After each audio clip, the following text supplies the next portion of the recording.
Welcome to this Resin Wave tutorial. My name is Michelle Tracy. So I've been stuck in lockdown lately and I'm getting a little bored, so I wanted to try something different and I was looking for a different surface to work on, and I thought, why not a painter's palette? It's wood. So I went to the art shop. Yes, it was actually opened, and I just poured directly onto this wood without sealing it. I did get some small air bubbles, so I think next time I will seal it with probably a clear gesso. But anyway, it's working okay besides the bubbles. I am using art resin again today because it's pretty safe when you work in a well-ventilated room. I have my windows open, and it's also non-yellowing because I don't want my pieces to become yellow or fade over time. So this wave's getting quite close to that little round hole in the wood. I don't want it to fall beneath that, so I propped it up on an angle so it's tilting forward. You can see it running off. The better option would have been for my resin to be thicker before I poured it so it wouldn't run. So I could have left it sit in the cups longer than, I probably left it 10 minutes.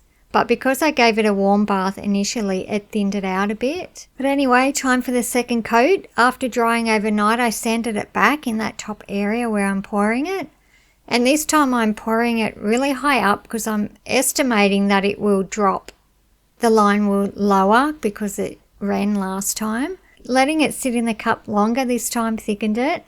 So now it's not running, so I get to actually add more to the area where I want it to sit, if this is making sense. For the second coat, I've made my blue more transparent so that white shows through underneath. And this time I made sure my white was really thick. It had about 30 minutes to sit in that cup before I poured it on. Art resin has about 45 minutes of working time, so it was all good. And I'm using titanium white from Just Resin. It goes really well with art resin to create the waves and the lacing.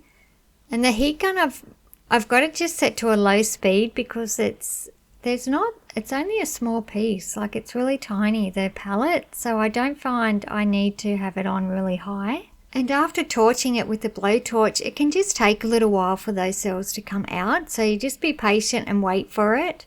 Now I am thickening up this line because I could see the blue coming through. Because I didn't use a clear, I just used blue. But anyway, it's okay. The white's nice and thick. It's more three-dimensional than that first layer. And that's simply because I just let it sit in the cup for a bit longer. So that's my first attempt at painting on a palette. So next time I may seal it and we'll see how that goes. Thank you so much for watching. My name's Michelle Tracy.